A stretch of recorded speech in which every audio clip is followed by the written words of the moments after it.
Brasil tem 34 representantes na Olimpíada de Matemática de Nova York. Uma delas tem apenas 9 anos. Artista brasileiro expõe obras de arte na Flórida, ganha reconhecimento internacional e espaço exclusivo. Tenista João Fonseca é eliminado do torneio no Canadá e agora foca na preparação para o US Open. Itamaraty revela que novos brasileiros expulsos dos Estados Unidos desembarcaram em Fortaleza. E pequenos comerciantes dos Estados Unidos processam Casa Branca e pressionam legisladores por causa das tarifas impostas ao Brasil.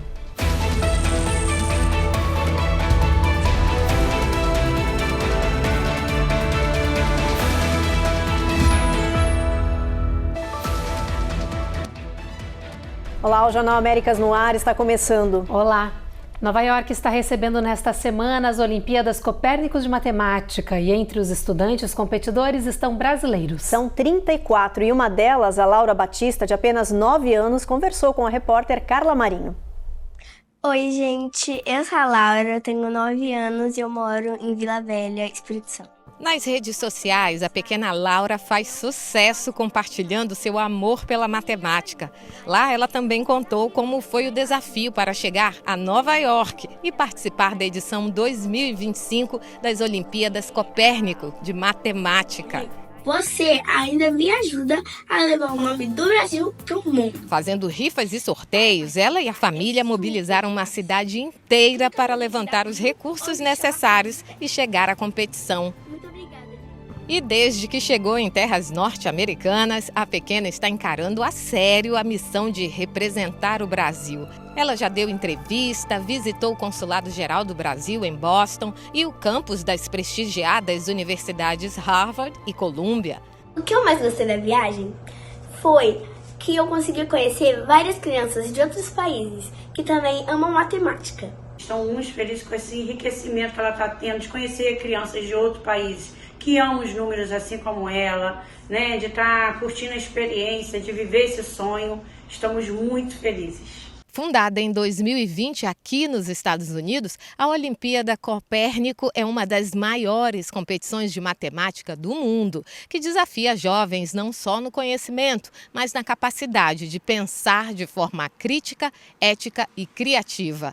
Na primeira etapa, cerca de 25 mil estudantes de mais de 50 países inscritos participaram das provas, mas apenas 700 crianças garantiram uma vaga para a grande final na Big Apple.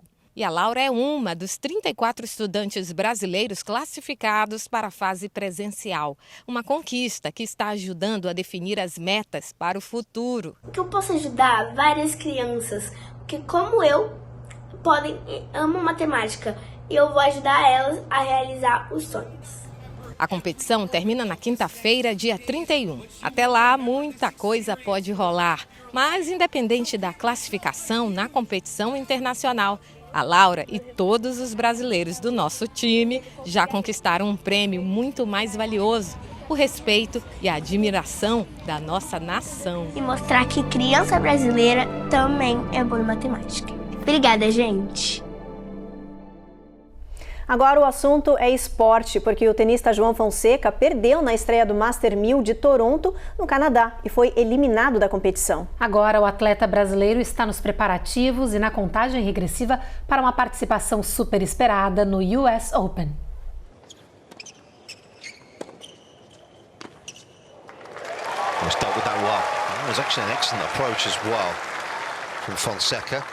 Não deu para João Fonseca. Tristan Skulkate, da Austrália, venceu o brasileiro por 2-0. A very big win for Tristan Skulkate here in Toronto. A derrota logo no jogo de estreia causou a eliminação de João Fonseca do Masters 1000 Toronto. Essa foi a primeira participação do atleta na competição. Agora, João, que ocupa a posição de número 49 no ranking mundial de tênis com apenas 18 anos, segue aqui para os Estados Unidos, onde vai participar pela primeira vez como profissional no US Open. O quarto e último Grand Slam da temporada é considerado o mais importante do mundo. Em 2023, João venceu o título juvenil do torneio e agora é aguardado como um dos jovens talentos mais promissores da atualidade. João quer chegar ao topo como número 1 do esporte e diz estar focado nesse objetivo. Fabulous Fonseca captures his first ATP Tour title. Um brasileiro está no centro de uma das maiores apostas tecnológicas do mundo. Ele é o criador de um chip quântico que ainda está em fase de testes e que promete transformar computadores em verdadeiras supermáquinas. Essa inovação pode transformar e acelerar o desenvolvimento da sociedade em áreas como medicina, finanças, inteligência artificial e muito mais. O brasileiro é Fernando Brandão. O mineiro criou um chip quântico que multiplica a capacidade de processamento para uma das maiores empresas do mundo, a Amazon. Essa tecnologia permite resolver em segundos multitarefas e cálculos complexos que sistemas clássicos levariam mais de milênios para fazer. Para compreender melhor essa tecnologia, basta pensar assim: enquanto um computador comum executa uma ordem por vez, esse chip quântico analisa milhões de dados de uma só vez, como um cérebro digital em modo turbo. O resultado é rapidez, precisão e soluções para o dia a dia. Até parece filme de ficção científica, mas já é realidade. Esse chip quântico está sendo desenvolvido pelas Big Techs e pode chegar ao mercado em breve. Os especialistas acreditam que no futuro a computação quântica vai encontrar respostas e curas para doenças, criar sistemas financeiros mais eficientes, aprimorar a inteligência artificial e muito mais. A seguir, o governo brasileiro revela que novos imigrantes expulsos dos Estados Unidos desembarcaram em Fortaleza. E pequenos comerciantes em diversos estados processam a Casa Branca e pressionam legisladores por causa das tarifas impostas ao Brasil.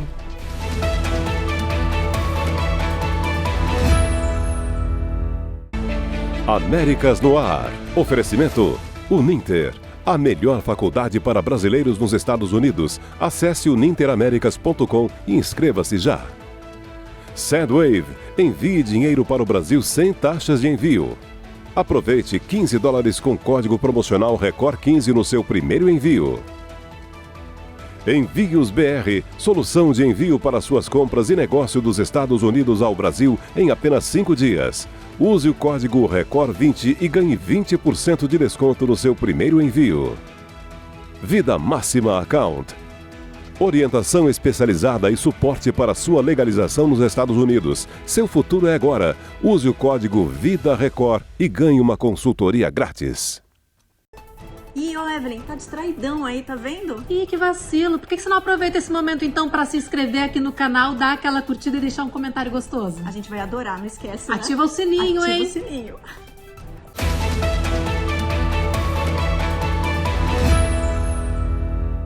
O Itamaraty divulgou hoje que realizou a acolhida de mais um grupo de brasileiros que foi deportado dos Estados Unidos. Eles desembarcaram no Aeroporto Internacional de Fortaleza, no Ceará, mas dessa vez em menor quantidade que o habitual. Foram 48 repatriados que chegaram em um voo vazio, fretado pela Casa Branca, para realizar as expulsões de imigrantes. O governo brasileiro informou ainda que o voo sofreu um atraso considerável, de mais de 6 horas.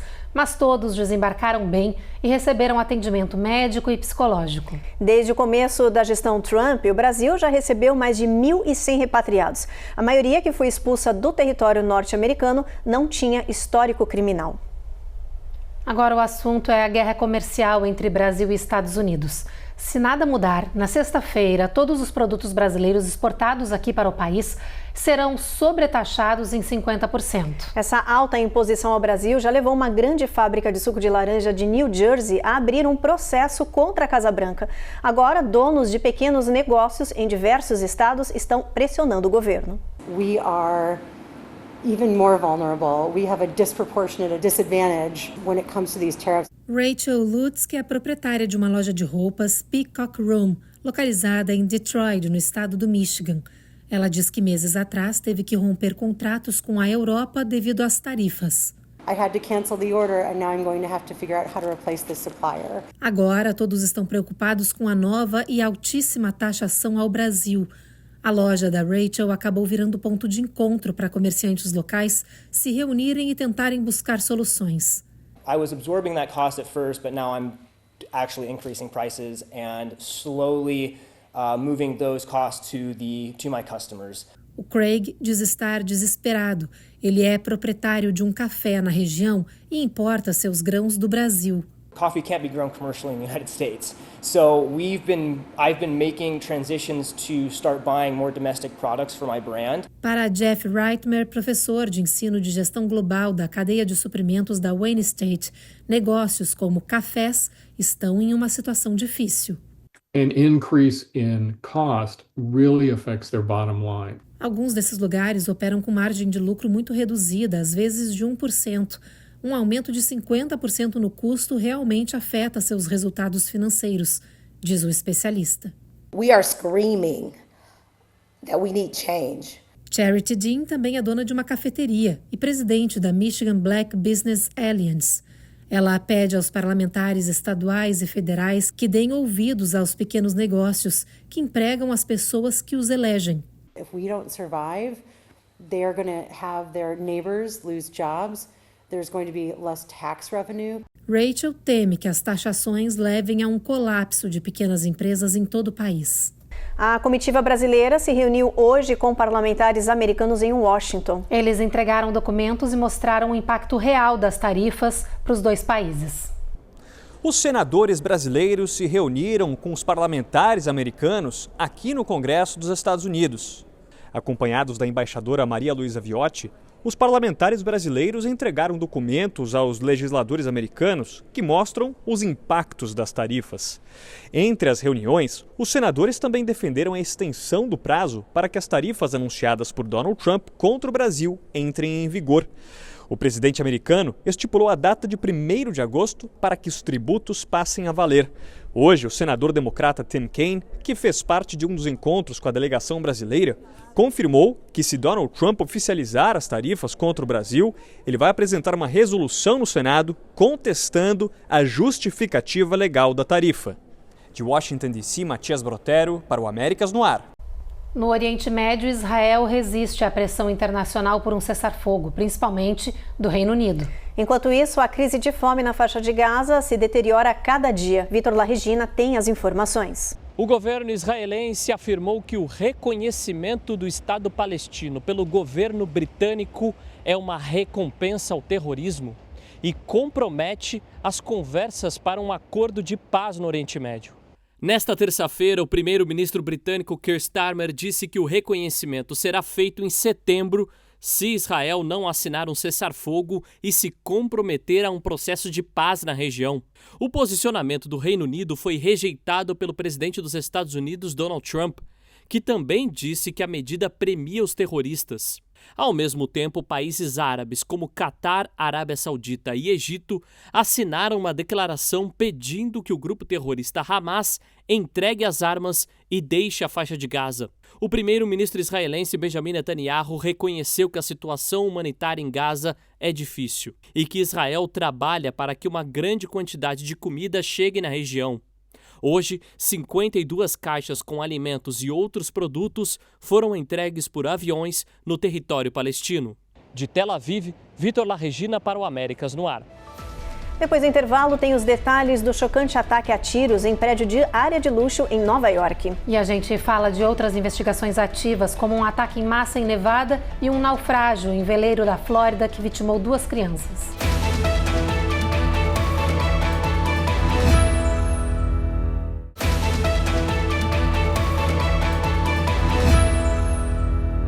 Um dia depois do ataque armado em um prédio de luxo de Manhattan, em Nova York, a polícia ainda tenta juntar as peças do quebra-cabeça para entender esse crime que chocou a Big Apple e deixou 5 pessoas mortas, incluindo o próprio atirador. Os investigadores acreditam que a sede da NFL era o alvo. Bilhetes encontrados com o atirador indicam que ele sofria de uma doença neurodegenerativa e que culpava o futebol americano por essa condição. Nesta terça-feira, flores foram deixadas na entrada do prédio-alvo do ataque armado em Manhattan. Várias bandeiras foram colocadas a meio mastro em homenagem às vítimas. I want to be very clear.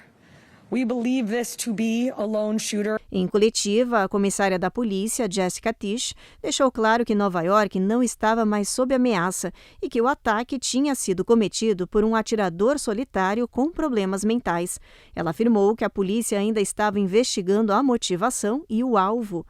And we are working to understand why he targeted this particular location. Investigadores acreditam que o suspeito, identificado como Shaba Tamura, de 27 anos, queria atingir a sede da NFL, a principal liga de futebol americano. Bilhetes que ele levava consigo culpavam o esporte por uma doença degenerativa desenvolvida por pancadas na cabeça. Em 2016, ele era considerado uma promessa do futebol americano, mas ficou doente e foi obrigado a parar. O ataque contra o prédio comercial aconteceu no início da noite de ontem. Estas fotos mostram o momento em que o atirador chegou com um rifle M4, entrou no edifício em Midtown Manhattan e realizou os disparos no térreo e no andar 33. Este homem, que não quis se identificar, disse que estava passando pela rua no momento exato, quando ouviu os fortes barulhos dos disparos e depois viu as pessoas correndo. Turned around, I thought like the ceiling was going to collapse or something. I turned around, all these people were like running. Todo o ataque durou menos de 1 hora. A polícia confirmou que 3 civis e 1 policial morreram. O atirador foi encontrado morto. Ainda faltam 5 meses para o fim do ano e, de acordo com o Gun Violence Archive, os Estados Unidos seguem batendo um recorde em número de tiroteios. Do começo de 2025 até agora, já foram registrados mais de 250 tiroteios em massa no país. Isso equivale a mais de 1 ataque a tiro por dia nesses primeiros meses do ano. Segundo o FBI, ataques em massa são ocorrências onde mais de 4 pessoas são baleadas. Segundo outra ONG que monitora esse tipo de ocorrência nos Estados Unidos, a Mass Shooting Tracker, esses ataques armados já mataram 333 pessoas só neste ano. Além disso, mais de 1.200 vítimas ficaram feridas em mass shooting de 2025, a maioria com gravidade. E a polícia dos Estados Unidos investiga diversos casos de repercussão e anunciou novidades no ataque armado a um cassino ontem em Nevada. Ao menos 3 pessoas morreram e outras ficaram feridas nesse tiroteio, que é um dos assuntos do nosso Giro de Flagrantes de hoje. As causas do ataque ainda são investigadas, mas as autoridades já falam em terrorismo doméstico. Ontem pela manhã, o atirador abriu fogo na área de manobrista de um resort e cassino em Reno, Nevada. Depois do ataque, o suspeito fugiu pelo estacionamento, onde seguiu atirando, acertando uma pessoa, um segurança e um policial. Após troca de tiros com as autoridades, o suspeito foi preso e levado sob custódia para o hospital, onde permanece em estado crítico. Na Flórida, as autoridades tentam entender o naufrágio de um veleiro na Baía de Biscayne, onde crianças recebiam aulas de vela do Miami Yacht Club. Segundo a polícia, um adulto e 5 menores com idades entre 8 e 12 anos estavam a bordo na hora do acidente. Os socorristas conseguiram retirar 4 vítimas da água, mas infelizmente 2 crianças morreram afogadas. Os sobreviventes receberam atendimento médico no local e foram levados ao hospital. Não há informações sobre o estado de saúde das vítimas. O naufrágio aconteceu perto da ilha de Hibiscus e a causa está sendo investigada. Um homem de Illinois, condenado por matar uma criança muçulmana em um crime de ódio em 2023, morreu sob custódia do governo federal. Joseph Kzuba tinha 73 anos. A causa da morte não foi revelada. Em maio, ele foi condenado a 53 anos de prisão por matar Wade Alpha Yoyumi, de 6 anos, e ferir gravemente a mãe do menino. Eles eram inquilinos de Joseph. O ataque aconteceu poucos dias após o Hamas atacar Israel. Policiais dos Estados Unidos e do Reino Unido estão investigando um caso de ameaça de bomba em pleno voo da EasyJet. Logo após a decolagem em Londres, um homem de 41 anos levantou do assento e começou a gritar que iria explodir o avião e matar o presidente norte-americano Donald Trump. Foram os próprios passageiros que, apavorados, imobilizaram o homem e fizeram uma revista nele e na bagagem de mão. O avião imediatamente fez um pouso de emergência no aeroporto de Glasgow, na Escócia. O incidente aconteceu no domingo. As autoridades revelaram que o homem segue detido e que o caso está sendo analisado com cuidado. No estado de Nebraska, jovens escoteiras estão apostando em um projeto que visa melhorar a saúde mental da população. Elas estão oferecendo caixas com kits sobre esse assunto. As jovens dessa geração querem mostrar que nunca é cedo demais para priorizar o bem-estar da mente. As caixas, que são preenchidas com recursos diversos para a saúde mental, gravidez e abuso de substâncias, já é um projeto de sucesso e recebeu o nome de Momentos de Consciência. I wanted to find a way that I could truly help in my community. Eu queria encontrar uma maneira de realmente ajudar a minha comunidade. Eu sabia que essa ideia beneficiaria muitas pessoas, diz a jovem de apenas 18 anos. Ela decidiu começar o projeto após perder um amigo por problemas de saúde mental. Ele tirou a própria vida ao saltar da ponte Meridian, que fica entre a Dakota do Sul e Nebraska. Desde então, as poderosas caixas do momento de consciência são espalhadas pela mesma ponte. Wanted to make sure that if anyone was sitting there and they were thinking the same thing about, Renee diz que o projeto conta com a ajuda da cidade e de várias organizações locais. O público também intensificou doações e tem dado à jovem escoteira um feedback incrível. It was just more of a mental roadblock with myself of being like, are people actually going to use this? Is this going to be useful in my community? Há pouco, o projeto recebeu seu primeiro prêmio e agora a ideia é espalhar ele pelo país e ajudar o máximo possível de pessoas. People should know that you shouldn't feel ashamed if you need to take something or if you need to just sit for a minute and, read through a pamphlet or read an inspirational card. A seguir, saiba os detalhes das homenagens ao Brasil na nova franquia do filme O Quarteto Fantástico. E a artista brasileira expõe obras de arte na Flórida, ganha reconhecimento internacional e um espaço exclusivo.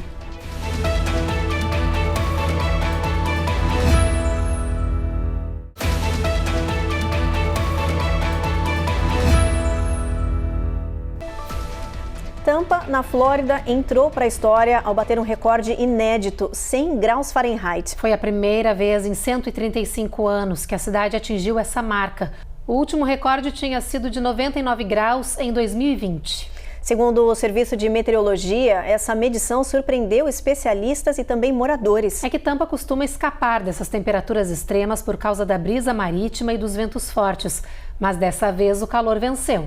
Os especialistas estão alertando os moradores para se prepararem para mais calor ao longo da semana, com temperaturas altas e sensação térmica de 110 graus Fahrenheit. Tampa permanece sob o risco de calor extremo de nível 4 até sábado. O horário de pico de temperatura está sendo por volta das 3 da tarde. Vamos para o telão checar as temperaturas previstas para amanhã em boa parte do país. Olha, em Boston, previsão de sol entre nuvens, máxima de 91. Previsão de pancada de chuva isolada da faixa de Nova York até Charlotte, onde a mínima fica em 68. Em Atlanta também tem previsão de chuva. Já em Jacksonville, na Flórida, a previsão é de trovoadas e raios, com máxima de 93. Sol brilhando bastante em Miami. Em Houston, a gente tem tempo encoberto com máxima de 100 graus, apesar de não ter sol nessa área, vai ter bastante calor. Brownsville e San Antonio a gente também tem na faixa de 100. El Paso, o sol brilha forte, máxima de 100, mínima de 72. Vai brilhar sol aí em Phoenix, Los Angeles, Las Vegas. Las Vegas a máxima é de 108 graus. São Francisco tem tempo encoberto, mínima de 55, máxima de 59. A brasileira descobriu talento para as artes aqui nos Estados Unidos, desenvolveu um estilo próprio e anda encantando o público na Flórida. Por causa desse sucesso, ela ganhou um reconhecimento internacional e um espaço exclusivo para expor as obras, que foi em uma biblioteca. A ideia está agradando leitores e visitantes. Cores intensas, curvas expressivas e um olhar tropical sobre o cotidiano. É assim que a artista Cláudia Gerber tem transformado a sua trajetória nos Estados Unidos em obras que dialogam com a memória e com a paisagem local. A jornada desta artista brasileira começou aos 24 anos, quando saiu de Curitiba para buscar uma formação nos Estados Unidos. E aqui ela descobriu a paixão e o talento para as artes, principalmente a pintura. Cláudia desenvolveu um estilo próprio, usando muita intuição e emoção. E o resultado impressiona pela mistura harmônica de técnicas. E foi esse talento nato que chamou a atenção da Biblioteca Municipal em Bradenton, na Flórida. A brasileira ganhou um espaço exclusivo para exibir suas telas. A ideia foi aprovada pelos clientes. A exposição da brasileira dura até o dia 1º de agosto. Agora, olha só o que uma brasileira acabou registrando em Nova York. A influenciadora Sabrina Monteiro, que estava no local certo e na hora certa, flagrou um momento único. Um trecho da gravação do filme O Diabo Veste Prada 2, que está sendo gravado em Manhattan. Mais do que fã, ela virou até parte da cena. Ganhou um aceno da protagonista Anne Hathaway e também do ator Stanley Tucci. Quase 20 anos depois, o longa está de volta e já está movimentando a Big Apple com figurinos elegantes e fãs emocionados como a brasileira Sabrina. Olha o Stanley Tucci! Meu Deus, gente, que sorte! Meu Deus! Gente, eu tô tremendo. Eles estão ali gravando, eu não tô acreditando. O novo filme do Quarteto Fantástico estreou com sucesso de bilheteria e uma homenagem inesperada ao Brasil. O longa usou como inspiração para os cenários a arquitetura de Oscar Niemeyer. Além disso, o elenco também citou os fãs brasileiros. We all know the story. 4 brave astronauts head up into space and come back forever changed. O novo filme da Marvel, que já bateu o recorde de público e superou o orçamento de 200 milhões de dólares, tem uma conexão especial com o Brasil. O diretor afirmou que os cenários do Quarteto Fantástico foram inspirados em Oscar Niemeyer, como o edifício Baxter, por exemplo, que aparece no longa. Matt Shakman disse que estudou as obras do arquiteto e idealizou a trama em uma Nova York dos anos 60, com elementos modernistas brasileiros. Mas a conexão com o Brasil também veio do elenco. O ator Pedro Pascal, que interpreta o Senhor Fantástico, disse que não teria chegado tão longe na carreira se não tivesse recebido o apoio dos fãs brasileiros em séries como Narcos e The Last of Us. Joseph Quinn, o Tocha Humana, entrou na onda e revelou que adora a feijoada brasileira e que quer conhecer o país. I wouldn't be here if it weren't for you. This movie wouldn't exist if it weren't for you. Can't wait to share it with you. I hope you love it. I hope you feel all the love because we feel your love, and enjoy. Thank you. Whatever life throws at us, we'll face it together. Muito legal. Bom, o Jornal Américas no ar de hoje está terminando. E a gente espera vocês na próxima edição. Obrigada pela companhia. Até lá. Até.